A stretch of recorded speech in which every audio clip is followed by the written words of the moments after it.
आप फ्रेंड आप लोग कैसे हैं? जैसा कि हम जीआईसी मेंस के लिए और आश्रम के लिए आप समझ रहे हैं कि हमने सैंपल पेपर हमने 21 तक कर दिया था। आज सैंपल पेपर 22 होगा। ये क्वेश्चन देने का मतलब ये है कि आपको प्रैक्टिस कराना, ना कि टॉपिक मैं इसको पढ़ा रहा हूँ। एक चीज़ ये समझिएगा, और टॉपिक पहले भी बता चुका था कि हमारा सीरियल वाइज अगर देखेंगे तो टॉपिक वाइज हमने जो सिलेबस है थर्ड तक पूरा कर दिया, डिफरेंशियल इक्वेशन तक पूरा कंप्लीट कर दिया था। आज हमारा फोर्थ यूनिट जो जीआईसी का सिलेबस है, कोऑर्डिनेट ज्योमेट्री, इसी का कंटिन्यू रहेगा। ठीक है, कोऑर्डिनेट काफ़ी दिन बाद हो रहा है तो इसके लिए सॉरी, थोड़ा सा कुछ प्रॉब्लम था इसलिए। कोऑर्डिनेट ज्योमेट्री का 2 डायमेंशन का टॉपिक चलेगा इसमें। इसके बाद चलेगा, अभी ये पहला पार्ट है, इसी के बाद लाइंस का दूसरा पार्ट आएगा। फिर इसी में पैराबोला, सर्कल, इलिप्स, हाइपरबोला सारे आएंगे। ठीक है, हाँ पहली चीज़। दूसरी चीज़ इन्फॉर्मेशन ये बताना था आपको कि रिजल्ट का अभी कोई इसका अपडेट नहीं है, रिजल्ट आने के चांसेस अभी नहीं है।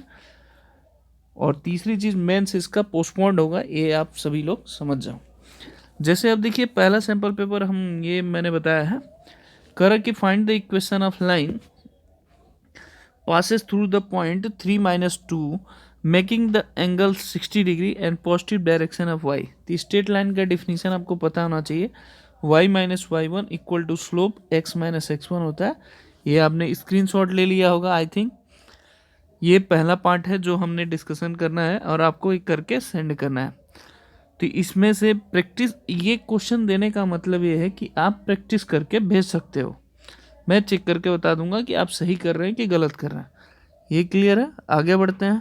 दूसरा पोर्शन ये है कि नेक्स्ट क्वेश्चन जो है हमारा ये है कि find the coordinate of which of the angle tan inverse root three है which with the x axis cut at the of an intercept 4 unit negative direction of Y axis. यहाँ पे भी सेम है। आप इसमें बेसिकली हमारा ये होता है y minus y one equal to slope x minus x one होता है। स्लोप निकालने के 4 तरीके होते हैं। पहला, एंगल गिवन हो तो m equal to tan theta होता है। दूसरा, 2 पॉइंट गिवन हो तो क्या होता है, y2 minus y one upon x2 minus x one होता है। तीसरा, अगर समझिए लाइन गिवन हो तो y equal to m x plus c format में कर देते हैं। चौथा, हम डेरिवेटिव करके भी कर सकते हैं।